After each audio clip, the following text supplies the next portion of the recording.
Good morning, everyone. Welcome to American Scouser's morning coffee or tea with American Scouser. I had the morning coffee. It's Wednesday, so back to being the greatest dad. I just noticed, by the way, I was looking at the mug. I don't know if you can see it on the camera here, but I don't know. I just noticed that the guy is really scruffy looking. So I don't know if that's the family's way of giving me a hint. But with us, as always, is Rami, our very own Egyptian king. What's going on, man? Happy Wednesday. What's going on, Timuchin? Happy Wednesday. Another Wednesday. Happy to be here as usual. So how we had not talked since the weekend. So where are you at with that thing? Let's start with that because I mean this is something that we can bask in the glory of. Hopefully the guys are not. The boys should not be. We can afford to, but like, what did you take out of that Sunday matchup? Yeah, it's still crazy to me. Like it's what been 2 or 3 days now, and I still feel like it's still not real. Like it still hasn't happened. No, it was honestly a little bit of shock. Like I knew we had that type of performance in us, and even before the game, I kind of felt like we could have won that game.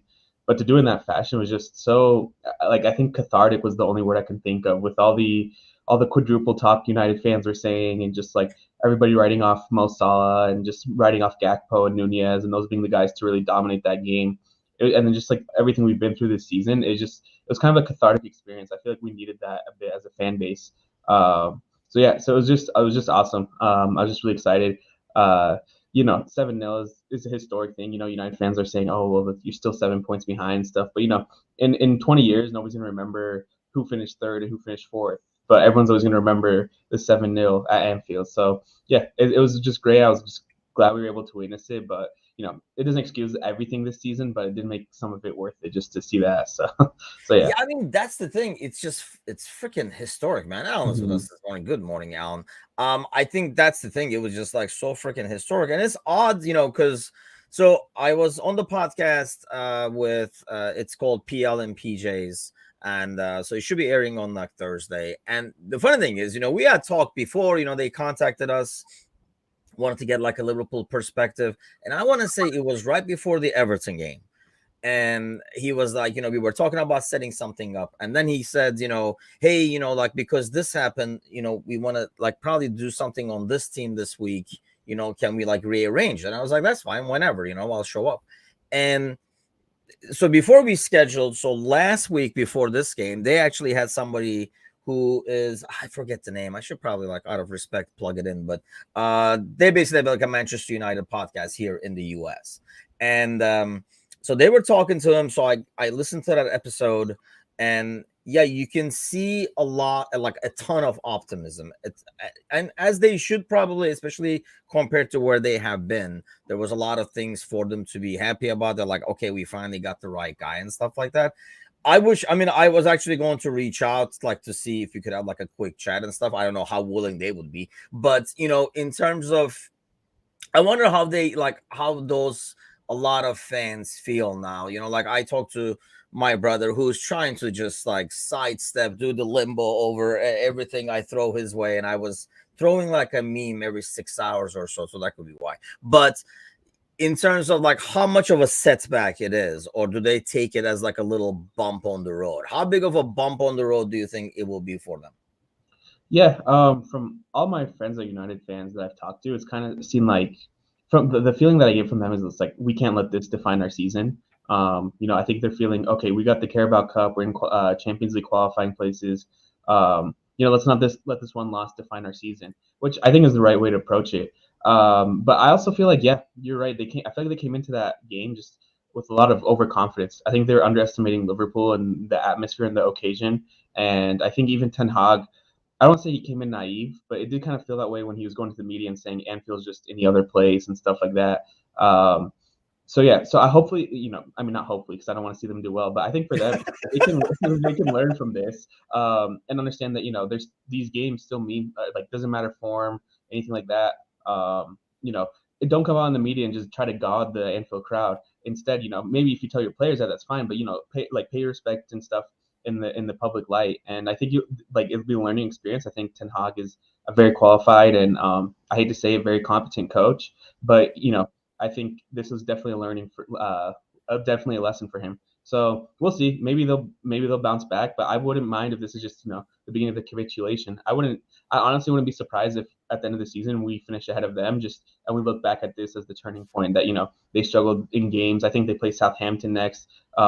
They start struggling in those types of games, and then we just start going a bit of a win streak. And once we start to close that gap, I could see them just capitulating mentally. And I think that's funny you bring that quote up, because that was one thing that I had like a slide ready to go, like as a talking point, but I don't know what the conversation went. You know how these morning conversations go. We went like a total different direction, so I kind of like did not come back to it. I found that odd as well. Or do you think that, like he said, because I mean, obviously they're asked these questions, right? Sometimes you see these quotes, and I don't know, when you've been involved with this and following this for so long, you can almost like hear the question being asked when you see a quote of an answer. Like he didn't just walk up to the microphone and say Anfield is just places grass, So, but at the same time, do you think he kind of like went about it that way, knowing it is a tough place for them to play, for anybody to play, and he kind of wanted to downplay it to his team through the media?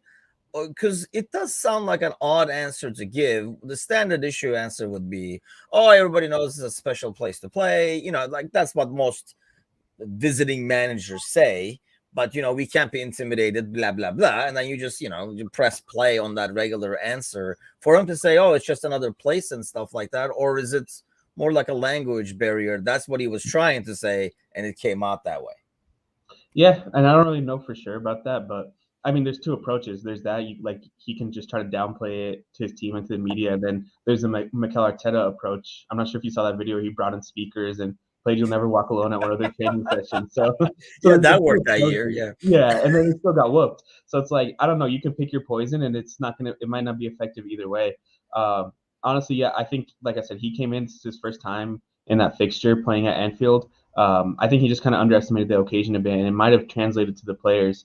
It just, they have a lot of new guys, a lot of their players in their starting lineup. That was their first time playing in that fixture, so they didn't really understand, just the history behind it and just how it can get away from you as a visiting team at Anfield. So, I think definitely, like I said, I think it'd definitely be a learning moment for them. But yeah, I'm not sure if he's just trying to downplay or if he actually believed those things or if it was just naive from him or what. But it just goes to show, like I said, I think the best thing to do if you're a manager leading up to the game, just not mention the Anfield atmosphere. Just try to focus on, like you said, just what happens between the lines and let that take care of itself. I think if you try to play it up or downplay it, either way, it might affect the mentality of the players. So that's why, I mean, he's been around long enough to not know he doesn't want to like add fuel to the fire. I really felt like he was actually just trying to say, yeah, I mean, we gotta still act like, it's a normal place to play. It's still grass. We gotta go in between the lines and do our thing, kind of deal. But yeah, obviously, and here's the thing, like obviously media and social media is trying to make a quote out of it. So they were like,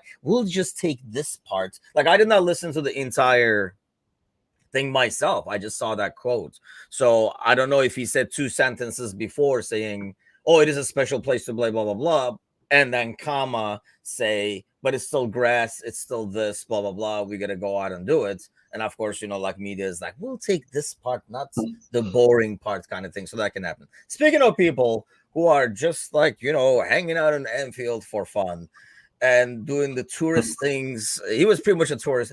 I mean, I still don't understand, and neither can my brother, by the way, how this guy ended up at United and why he's at United. Because I think and honestly, a lot of fans, because I really feel like 15 years ago or maybe 20 years ago, he is probably like, he would be a star back then. He's just born a couple of decades late, because he would be a star number 9, sawdots, like center forwards in the Premier League with the speed and everything like that. He's not that guy now. So this is a huge deal of him touching. This is Anfield sign. How big of a story do you think this is? I was amazed it got this big. Honestly, the funny thing is, it's in the Inside Anfield video as well that, like Liverpool throws out every game. And I was like, oh, the video is out because somebody said it's on the video. And even as I was watching the video, I didn't even notice it because I don't really like pay attention because I'm watching the guys in red, not really them. But how big of a story do you think that is? Yeah, I was telling you, I was kind of surprised the traction that it got. You know, but then I kind of thought of the, you know, double standard. I guess if a Liverpool player did this, would we be upset? And I think we might be, but not to this extent. I think it's just a little bit of misguided anger. You know, him touching the sign is not why they lost 7-0. You know, a lot of other factors, and you know, but it could also be, like I said, it could just be, you know, they're mad at his performance. If anything, that was that was probably his most meaningful touch of the day. Just that, like he didn't do much else during that match. So I think, like I said, I think it's a little bit of misplaced anger, and then you just combine that with the scoreline. I think a lot of people are just kind of targeting him. Plus, he's like the new guy, joined in January. He's not going to be there probably very long. So just I feel like he's like an easy target for them at this point. And I guess, I don't know, like as I read more, I don't know if it's speculation or not, or, you know, people dig out these stories now. They're like, oh, he is a Liverpool fan. I mean, I'm sure he wasn't there to, like, he didn't build his career so he can come over here and touch the sign and, like, you know, like, and help us demolish, like, United. But I was personally amazed, and it's kind of hard. You got to put yourself in the reverse situation, I guess. But I can't even think of a dude like Weghorst on our, like, if Keita did it, first of all, like somebody would have to lift Keita up there to touch that thing. But you know, if Keita did that, would we be offended? I'm trying to think of a player that's almost like here today, gone tomorrow. Would we even care? Or like, I'm sure they wouldn't care if they won this game 2-1. So would you care if you saw Elliott's, let's say, who probably also has to be lifted up there, Elliott's, or I'm trying to find maybe like a guy like Besetic, like a young kid doing it. Mind you, not that Weghorst is young, but I'm thinking if somebody like Rashford did this that you see in the back, it would be an even bigger story because he's a Manchester United. Like you see Rashford, you think Manchester United. You see Weghorst, you think, what the fuck is he doing in the Premier League? Probably more than anything else. But I'm trying to find up a player like that. I mean, would you be offended? Would you care? Yeah, I think the best player I can think of is maybe like Arthur. Oh, there you go. Yeah, he hasn't even played for us, and probably that's why I couldn't even think of him because I don't even consider him in there. Yeah. Yeah. So let's just say we're playing Arthur's like boyhood club or something, and I don't know who that would be. Yeah, and then he just did something like that. It wouldn't be the end of the world. I'd be like, yeah, I get it. He's not going to be here for very long. But like I said, if it came like right before we lost 7-0 to United or something, then I would be, you know, not upset, but I'd be like, okay, maybe their heads weren't totally in it. I could maybe try to justify it other ways. But I don't think I'd be upset. I wouldn't be like, oh, he's not loyal to the club or whatever like that. I would just be like, okay, it's just probably a sign of the focus, that like the state of mind that the players are in, that this is what they were thinking rather than just, oh, he's not representing the club, all of these things. Yeah, Zahid says Weghorst is a lifetime Liverpool fan. I mean, he should just stay a fan. As long as he's not a player, I'm cool with that. The more fans, the merrier. And Alan says Weghorst is so tall, he could have kissed it. And I think here's the thing, and this is what I think. I don't know if we do this to a certain extent, but I was like listening to Keane talk about how the United players came out the second half and they were like joking and laughing as they were coming out. So this is where he says agent Weghorst. I mean, I would hope we hire better agents, but okay. Let's go with that. Yeah. But so this is what we do, right? Like this is what the media does, I should say. Like, so Weghorst is touching the sign, and then, you know, it's like, well, you should be focused on the game instead of, you know, like your lifetime fan. You're like, oh, this is my only chance, probably swap, you know. And then, you know, like they're coming out to the second half joking and laughing because it's a 7-0. That's the narrative. If they won that game 3-1, 3-0 or whatever, they came back, it would be about how loose they are, you know, how much more confident they are. They were nervous coming out to the second half and stuff like that. I mean, do you think like that kind of stuff is too blown up, or do you want to see your guys kind of saying, I mean, that's one thing I love about Hendo, for example. I mean, you watch Hendo coming out to a game, leading the team out, and we're going to get to Fernandes in a second over here in terms of comparing captains, but you can tell like he's in the zone, and you can tell a lot of players in the zone. I mean, I personally would rather see that, but do you care as long as they go out there and play? I mean, do you care if, I don't know, Gakpo is going out there juggling as long as he gets a hat trick afterwards? Or do you want him to be, you know, stoic and kind of like focused? Yeah, I mean, like you said, it's the performances that really dictate that. But if I had to choose, I would honestly, yeah, I'd be the stoic type. I'd be like, this is business. We're here to do a job. I really like that type of energy. Like I even noticed it too. Like you said in the inside Anfield video, yeah, you could kind of see the difference between the two squads. Like Liverpool players are look like they're there to do a job, and like you said, the United players are walking in with like their headphones and laughing and joking and stuff like that. So yeah, there's definitely is a like a noticeable difference. But like you said, if they had won that game, there'd have been like, oh, Ten Hag removed the toxicity and look how friendly they are and it's all buddy buddy and all these things. But in reality, it's, like you said, just how you spin it based off the results. So yeah, I really don't what like and you said we'll address in a second. What would really upset me is what Fernandez did, or just giving up on the field, on the pitch. That's what would upset me more than coming in with like laughing and just loose body language more than anything. I don't know what you're talking about. Rashford disagrees with you, my friend, because Rashford says we didn't freaking give up. What are you guys talking about? Nobody gave up.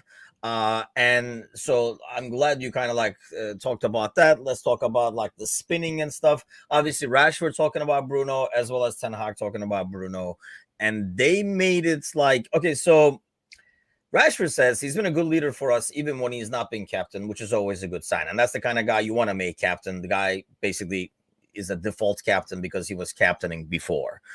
He's done a lot in terms of bringing his leadership skills in. That was from the moment he arrived. I guess here's the thing. I mean, obviously, Rashford is not going to come out and throw him under the bus. One, he's Rashford. Two, he's a club guy, and he's a good kid. I mean, if I could take one player from United as a human in a complete package, it would definitely be Rashford. I mean, it's kind of hard, the guy that's hard to root against, to be honest. So that's Rashford being Rashford in my book. But then Ten Hag, are you shocked that the club did not, especially Ten Hag, did not make a bigger deal of that whole quitting thing? I mean, a very clear quitting thing. Or he just wants to, he made it sound like, oh, sometimes we do things out of character, but this is not out of fucking character. This is what this guy does all the time when things don't go his way. So are you shocked they didn't make a bigger deal of it and say, hey, you know what? Maybe this is too much pressure on him being the captain. Varane been there. Varane, why don't you be captain from now on kind of a deal? Yeah, I would think they would handle it internally. I think maybe doing it in the media and stuff would be just, like you said, added pressure to Bruno Fernandez. So, I think, like I said, he might just rip into him their next video session just in front of the whole team and be like, this is not how we do things, stuff like that. And then give him that warning that if this happens again, we will strip you of the captaincy. But yeah, just his whole demeanor, his whole body language, the whole match, just very disappointing. Just as a like, you don't that's like empty football, I guess at the end of the day, just not part of the game. Just the flopping and just the waving of the arms and all of that. It's just very disappointing to see as an opposition fan. So I couldn't imagine having a player on your team act that way. So it just and that'd be your captain. Like if Henderson just every time the ball got taken from him, just waved his arms and yelled at somebody else and all these things, we would have a completely different perception of Henderson. You know what I mean? So yeah, I think it just at the end of the day, I don't know why they even chose him as captain. Just because the guy talks a lot or is loud doesn't mean you give him the captain. He has to, carry himself in a specific way. I thought even Maguire, he was their, I guess, original captain. I thought he was a better pick. He is, kind of that leader by example type of guy versus Fernandez. If he's leading by example, you'll have 11 guys that are just whining for 90 minutes. So yeah, I don't know. I'm glad that's a problem that we don't have to have. But like I said, if that ever happened with a Liverpool player, it'd be a very different conversation, I feel like. Yeah, I mean, it's a culture thing. Like Zahid says, we have a great culture at the club, manager to the subs, those, and, he's talking about Kyle Walker in the press. I didn't see this one, but that would have been a good story to talk about this morning. Kyle Walker in the press again for flashing and groping a stranger. Just Kyle Walker being Kyle Walker, basically. So I don't even know if it's a headline because we could do that any day of the week, I guess, if we wanted to. And Bruno should have been punished by FA. That was another thing. Like the linesman, the family came like towards the end of the game and they knew the living room was a safe zone because we were like already kicking ass and it was a lot more relaxed. Dogs are happy. We're just one big happy family partying because it was right when they came in was the fourth goal, I think, and stuff. But so we were watching and she was like, what the hell is that? I mean, that's, how nothing happened out of that is unbelievable that he like pushed because I can and that's another thing, like I can see a lot of other players would be getting in trouble for that, and not him, which was the fake assault by Konate. Yeah, that's always like something he does. So here's the thing with the captaincy, and I think this is where I'm kind of like, I can understand that there was a whole article in Athletic about him like yelling and like the whole outline, like when he first started yelling at somebody, when he first started. If you look at Hendo, he's yelling and barking all freaking game too. And I mean, I've been a captain, I've played with captains, and sometimes the captain is not the most likable guy mid game. And that's almost like somehow like being in management too. Like during the heat of the thing, it might not be like you don't care if it's being liked or not. If somebody needs to hear it, somebody needs to hear it. I was actually, when I'm watching that Inside Anfield thing, I was amazed at how many times Ali was chewing ass, from Trent to anybody in general. At one point, he tells everybody, yells at everybody at the same time to turn around and look at him because he's the one with the ball, because he doesn't have anybody to throw it and stuff. And so he says, Hendo yelling is constructive, not toxic. And I think that's the thing, is it's constructive when things are going well. I think when things are not going good, you can be saying stuff constructive like you should have made that run because that's what you're supposed to do. And it does come across as toxic. I'm the last guy to be, play devil's advocate for Fernandez. I think more of that, and he is a toxic person. And I think that's the thing. One, history, I think for me plays a huge part because he does this all the time. And he does it. Here's my thing. He does it when things don't go well. That's when he's yelling. Whereas Hendo would still be yelling when we're up by 2, when we're up by 3. If you're supposed to be doing what you're supposed to be doing, that's 90 minutes. So just because we're up doesn't mean you don't make that run back or you don't make that run forward and stuff like that. I think that's one big difference for me. And 2, and I thought that was like the biggest thing, is effort. As a captain, you have to lead by example. Him quitting on that thing, any player who saw that, especially a young player, how is anybody going to listen to this guy, Rami, when he talks about giving effort 90 minutes and stuff like that? You're like, you're shitting, right? We all watched the freaking game. Like, that's what I don't understand, how you can put somebody in that position and then expect him to continue leading. Everybody's seen this shit. It's not like, oh, we keep it. I think Zaid was mentioning it earlier about or maybe Ryan, about keeping it in-house.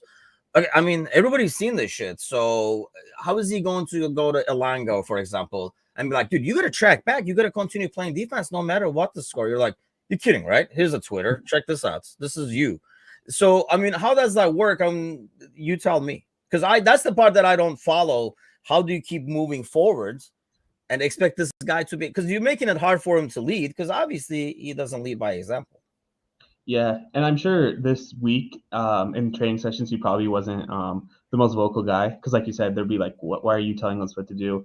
But it's interesting, like we talked about earlier, with the media spin. If United wins that game, they're like, oh, he's gritty and the team is a reflection of him and they don't give up and all these things. And but because they lost, it's the blame is being piled on him. So yeah, so I think part of that is true. I think part of the reason why United has been decent, at least this year, is they have had that kind of like fighters mentality, that never say die attitude. And I think part of that comes from being galvanized by Fernandez's antics. I think when it's like the us against the world type thing, when he's just doing all of that and it's they feel like they're just all one unit. I think there's a little bit of merit to that. But when it goes wrong, like we saw on Sunday, it goes really wrong. So it's tough, especially for Ten Hag. Like, I like going back to him because, at the end of the day, the captain is usually a reflection of the manager, and then the rest of the squad kind of takes on the identity of the captain. I feel like you see it with us.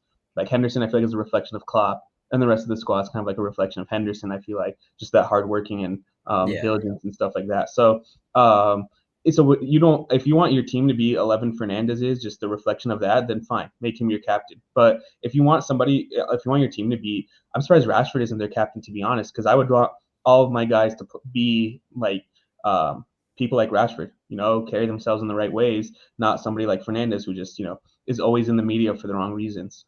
So that's kind of what I feel like. I feel like at the end of the day, like I said, it always goes back to Ten Hag because he's the one who's making these decisions and managing these players at the end of the day. I think that's like a weird mix. I guess it goes back to, what you want out of your captain. I can see, Rashford is a quiet dude, so maybe you don't. I feel like we are a step down and there's not as much pressure, for example, when Van Dijk is captain, because I don't think he's as vocal. He's only yelling at Robo. It feels like, you know what I mean? So I think, he's more of a lead by example and maybe look at it, calmness or whatever. I guess that's what you want out of the captain. I remember Klopp talking about, when he came in, Hendo was already captain. And, he was like, oh, yeah, this is exactly what I want out of the captain, because these full efforts, loud, getting everybody's face. He's another Klopp on the field, and that's maybe what Klopp wants. I think that's the thing with Fernandes. I mean, some guys are just not meant to be captain. It does not go by how long you've been there. You just are not a leader of men. And sometimes maybe trying to be a leader of men makes you kind of like worse and makes you do things out of character or whatever, like Ten Hag calls it. I think it's like, yeah, it goes back to what you want out of your captain. I just find I know they are probably trying to take it as, man, things were going good. If you make too many changes, it's admitting that the 7-0 pushed you back. If you don't make a lot of changes and say, no, this was like a one-time incident, I think it's just a matter of hoping that it was just a little bump on the road. So is that just a strategy by Ten Hag not to scratch everything? Yep, yeah, and that's the thing. Like, Zaid says, if Fernandes gets stripped of his captaincy, his narrative will be around him, and I think that's what Seven Tag wants to avoid. I agree to that, but do you think that works? And or does it just work as long as they get these next two games? Yeah, I think it's a very valid point. I don't think Ten Hag would want to rock the boat too much. Like, it's probably very unstable right now as it is, losing 7-0, and is quick turnaround. I think they play tomorrow in the Europa League, so yeah, quick turnaround. So you don't want to rock the boat too much, make these too many changes. Like you said, I feel like if maybe they get through this stretch, pick up a couple wins, everyone's going to forget about the whole Fernandes thing and all of that. They'll just remember that they lost 7-0. It won't be about the individual performances. But if it does become a thing, and then let's just say Fernandes picks up a yellow for diving on Thursday or does something dumb on the weekend or something, then it starts to become like this narrative. And then that's where he'd probably have to make a decision. But I think for now, with it being such a quick turnaround, he probably just wants to keep everybody, still focused and not let them lose their heads too quickly. Yeah, I guess that's what you would want, right? You don't want to cause a panic. You want the guy, driving the bus saying like, it's good, guys. It was just a bump on the road. We just keep going, kind of a deal, as opposed to we're like, we got to all get out of the bus and check the tires and like cause like a panic. I can understand that. It's just, so what is your gut feeling? What happens to both these clubs from this? Because I have a similar fear for us to be a score like this. Sometimes you don't follow up with another amazing performance because you're so, we still have the high. They're human. They probably don't have as much of a high as I do because they're probably not sending memes every freaking like 6 hours. But, in terms of, how these clubs react to this, what do you expect to see? They play tomorrow, and then obviously the weekend, and we don't play again till early game, mind you, against Bournemouth away. Yeah, I'll start with United first. I think, like I said, if they don't let this loss define them, I think it would still be a successful season. If they're still in contention for 2 pieces of silverware, so if they either one of those, that's a huge deal for them. But personally, I don't know. Part of me feels like they could go into a bit of dip in form right now, and the way we're playing and some of the other teams around us, they could very well find themselves in a battle for the top 4 by the end of the season, being out of the FA Cup and the Europa League, and then in a battle in top 4. I think that's a very realistic possibility. I think it'd probably be somewhere in the middle. I could see him making a deep FA Cup run and a Europa League run, and then I think they finish comfortably in the top 4. But like I said, I wouldn't be surprised if it just totally starts to fall apart right now after this. As for us, I really hope we kickstart our season. We've had a few, like after Bournemouth, the 9-0, we thought, okay, we're back. Or 7-0 against Rangers, we're like, okay, yeah, we got this. We've had a lot of these kind of like freak results. Even I remember the pandemic season, we beat Crystal Palace 7-0, and it was just still, we're like, it was when we were struggling, and they're like, okay, we're back. So we've had a lot of these just big score games, and then the next few games after that, we couldn't buy a goal. So the key is like, Bournemouth is a very tricky game. It's away. They're in a relegation battle. They don't want to drop any points. They took Arsenal to the 97th minute. And they're still going to probably feel bitter about that. So these are the type of games we've came out in big games. We came out against Madrid for the first half, against City, against United. We came out for the big games and played well. It's the small teams that we struggle against. I think of Nottingham Forest away or Leeds at home, stuff like that, where it's these, same, yeah. It's those small teams that we really should be picking up 3 points that we've struggled with. So I think Saturday's going to be a huge barometer. If we come out and look the same way we did United, beat Bournemouth comfortably 3-0, 4-0, I think we could push for that third spot. And who knows, miracles are possible. We could start dreaming about making a comeback in the Bernabeu. But, I don't know. I feel a lot more positive about the outlook of the season now than I did even 2 weeks ago or even a week ago. So I think anything is still possible. Everything's on the table, and that's all we can really ask for at this point in the season. Yeah, I think it's for United, it really depends on how they start this game, right? They are, at home against Real Betis, who's I think fifth or sixth in La Liga right now. So it's not like an easy team to play against, but really depends on how that game goes. Being home, I think, is a disadvantage in that case, because if it's not going well, these fans are already frustrated from the weekend and they're waiting to unleash anyway. So I think that's when things could go south. On that podcast yesterday, they were trying to get me to say it. And I was like, you know what? What the hell? Let's be optimistic. And I felt like if they do not bounce back well right away, yeah, I mean, we could go as high as third and take the third spot away from them. I know there's a 7-point difference or everything, but that does not really matter when the form suddenly changes and the momentum suddenly changes. For us, let me ask you this. Does this 7-0, aside from being against United instead of Bournemouth, and I don't know a Bournemouth fan to send memes to, does it feel different to you? Like compared to that 9-0 to 7-0, do you have the same confidence saying, oh, we're back? Because, yeah, like you said, we thought we were back then too. I feel more confident this time. I think there was a lot of things. It feels like something clicked finally. I don't know what it was, but watching that game, it felt maybe it was just the front line finally figured out how to play together, even though they were starting to do that a little bit. But I feel like something just kind of clicked. And I hate to keep going back to the season, but it reminds me of that pandemic season where we were struggling a lot, and then all of a sudden something clicked, and we just went on a win streak, 6 or 7 game win streak to finish the season. So I don't know. I kind of feel that same way. Like I said, I hope I'm not getting my expectations up for no reason, but I think just watching that match, it wasn't just 7 fluke goals. It wasn't a bunch of deflections or an own goal or something. It was very 7 well-worked goals that were just us at our best. So the key is just capturing that in a bottle and being able to use that consistently. So like I said, I feel like something clicked. Hopefully, whatever that was, Jurgen Klopp knows exactly what it is, and we just keep doing that. It could be, honestly, part of me feels like it could be Konate being back in defense. I think something about having him in defense just makes the rest of the team just more confident. I think Trent feels more confident going forward, and Henderson doesn't have to track back. Because I just feel like having a solid defender next to Van Dijk just makes a world of difference. So it honestly could be that. So I don't know exactly, like I said, what it is, but something I feel like is clicking, and hopefully we can just use this momentum to keep going forward. Yeah, because like Ryan was saying earlier that we scored 3 goals legitimately. The last 4 were United giving up. And I think, but that's what we used to do, is put people in a situation where maybe they didn't necessarily give up, but we forced them to stupid mistakes. And some of them is just them losing their head. For example, that Mo goal where Shaw, if that game is 0-0, Shaw is booting that to the cup, like the 70th row, because, you're just clearing that to a corner kick and you're done. Because you're like semi-petulant already, you're just like kicking it and it bounces off your, off us, like a couple of players over there, and falls in front of Mo. But I think putting people in those situations is what the tricky part is. So let me ask you this question that they asked me yesterday. So our next 5 Premier League fixtures are, let's go here. Away Bournemouth, at City, at Chelsea, home Arsenal, away at Leeds. So 5 big games, because I know that's funny because like Zaid was just saying, we have 10 out of 12 points right now and 4 back-to-back clean sheets, title winning form. Yeah, you never know. But how many points do you think we get or we need to get out of those 5 games that I just listed?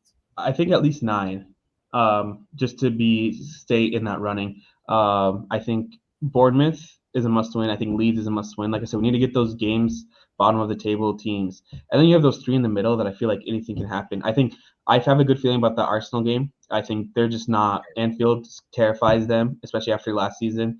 I think I have a good feeling about that. City away is one I feel like is just kind of like a write-off. We don't do good there, even in our best form. We struggle to win there. So that's kind of like a write-off. But Chelsea away, I think we can get something there. If they're still, I mean, yeah, they won yesterday against Dortmund, but they're very up and down. If we catch them at the right time, I think we can beat them. So, if the only points we drop is against City, I think that's a very successful stretch. But like I said, the two must wins are actually Bournemouth and Leeds, surprisingly, not the Arsenal and City games that you would think of, because those are the games that we've dropped points in that we shouldn't be. So, honestly, I think if we get, like I said, 9 points, possibly 12, I think I'd be pretty happy with that. Yeah, I think I went 11 to 14 or something like Mhm. that. I went because, like you said, I mean, and Zaid was, I think, saying it like Bournemouth is the defining game, and it's a 3 point that you should win on paper. But aside from that, I think it shows intent. Like you have these 10 out of 12 points back to back. It shows that you're back, and I think that's only when you're going to be more effective against a Chelsea, against an Arsenal, when they are hitting the field. As they come out to the field, they realize they're going back against the Liverpool that was a nightmare to deal with. I feel like we've lost some of that. Nobody came to Anfield hoping they can snag something ever. They were like, we're lucky to be alive leaving here, kind of a deal. So I feel now we kind of lost it in the beginning of the season. And I think that's the only different feeling I have compared. Like what I was asking you for the Bournemouth game, I feel like this is a bit more of not just the score, but you see more and more on the field that you're like, okay, like the front three clicking, like you were saying, like, okay, we're getting somewhere there. I think it all depends on Konate, like you said, is a huge factor. And we didn't even get to talk about Matip. So that's definitely, I mean, we were already talking about getting a center back, and I think we almost all assumed that Matip would be gone anyway. But I think it's a matter of, can Hendo and Fab do that every week? And Alan says, I wish we could play United every week. Yes, I'm sure they don't agree, but yeah, that'd be nice.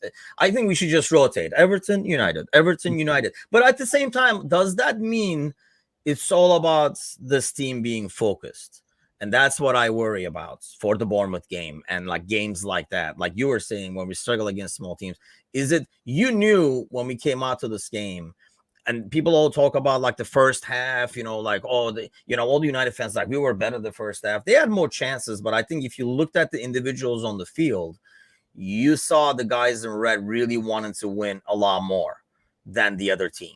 And I think that's what I want. I don't care what the result is. I mean, I do, but I don't. So, like, I just want to see that. And I saw that in the first half. Isn't that game ended 0-0? That half ended 0-0. I was like, you saw will to win, will to chase balls, will to press again and stuff like that. That's what I kind of want to see. Is that a bad thing, though, that, we're all almost wishing it was Everton and United every week so this team gets up for it mentally? Yeah, I kind of feel in a way it is because, I'm sure every Liverpool supporter had this thought cross their mind, but it's like, where was this all season? Where was this like will to win? It just goes to prove that these issues were fixable and that it was mostly mental. These world-class players and just suddenly lose their ability overnight, that they're still a solid team, that it is just mostly mental. So that, I think, in a sense, is nice confirming that, knowing that it's still there. But like I said, on the other hand, it's just like, why can't we do this every game? Why can't we, like how we used to in the title winning season, treat every match like a cup final? It just, now I feel like we take matches off and pick and choose when we have those moments, and that's where the concern is. So yeah, I think we definitely have a right to be concerned there. But the question is, like I said, can we keep this consistently? And hopefully, hopefully they don't realize that Real Madrid isn't the bigger game, that Bournemouth is just as big a game, because for now, for us right now, it's just about getting results and carrying momentum. So, I hope they don't have one eye on Madrid and starting to think about a Bernabeu comeback and all this stuff. I think it's just, like I said, one game at a time, and just try to maintain that focus that we know is still there, just not let it slip. I think you're right. The confidence is like a big thing. And I'm Mm-hmm. hoping, going back to what Zahir was talking about, this is like a series of results now. I'm hoping that confidence is creeping back. I mean, especially for the front three, you know, seeing your shots go in the goal and, you're hitting one times. I mean, Gakpo's both finishes are just like amazing. So, I mean, like, say if the second goal is more, I think everybody is more talking about the finishing, but we're more talking about him making freaking the midget center back dance over there before the goal. But I mean, even for a defender, I mean, I can't relate as much to the striker's mentality, but I know, it helps to kind of see whatever you shoot go into goal, because then you shoot with that much more confidence. But even as a defender, I mean, if you're confident, you go into a tackle thinking, I'll take that. Thank you very much. I mean, that's kind of how you go into a tackle. And whereas if you don't have that much confidence, or if things are not going your well, you're like, oh, let's see what's happening here. Let's see if we can get this.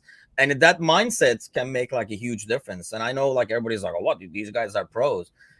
They still are human, and there's like a confidence factor. And I think, if nothing else, that's what we're seeing this year, how much of a effect confidence can have. Because just like you said, these guys did not become crap overnight, and they didn't become great players again overnight either. It's just a matter of building that confidence. So let's hope. And that is another thing. I mean, I hate to say it, but getting eliminated, this is 1 year where that kind of helps, I think, when you don't have a deep squad the way it is. I mean, they were asking me yesterday about getting more players back, and I was like, who are they even talking about? And they listed these guys, and I was like, I don't know who. I mean, like Arthur and Ox and stuff. And I was like, I mean, no, we're not even counting those. Like, like you're not. Nobody's saying like, but then Arthur is gonna be back. Like nobody says as a little fan. And I don't think, especially right now, I don't think anybody is saying, oh, once Thiago gets back, because I think we're seeing a much more effective midfield without him. Zaid says Diaz, that will be one play, and that's the player I mentioned. If somebody is going to come back, I just don't think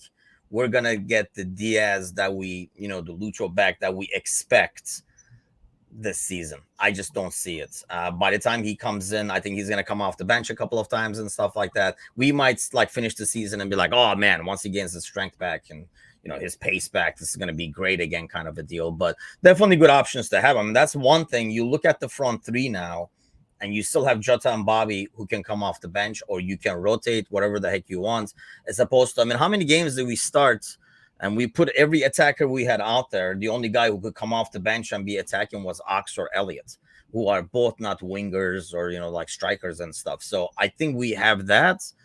It's just, can we keep this midfield intact and the back line with Konate and stuff like that? But we shall see. Big game this Saturday. Champions League game we didn't get to, but let me ask you real quick. You mentioned the Chelsea game yesterday. I did not watch any of them. Just saw the scorelines, and I watched the highlights for the Chelsea game. The penalty, is that really a penalty? And then the retake on top. I understand the retake, but Jesus, when the penalty is that questionable, you're like, here we go again. Yeah, that like it looks painful. So today, Bayern PSG. Today is probably the bigger games in terms of like more interesting to watch. I actually would be more intrigued to watch the Tottenham game too, but Bayern. And with PSG, and a moment of silence and joy for Neymar closing out the season, by the way. What a shame. What a shame. And then Tottenham, AC Milan. What do you have over here? Both teams, Milan is up 1-0, Bayern up 1-0 going into this. Yeah, the Milan one, I don't know why I have like a soft spot in my heart for AC Milan, so I kind of want to see them do well. But like, I don't know. I feel like Tottenham being at home, you saw kind of yesterday how important being at home was for the second leg.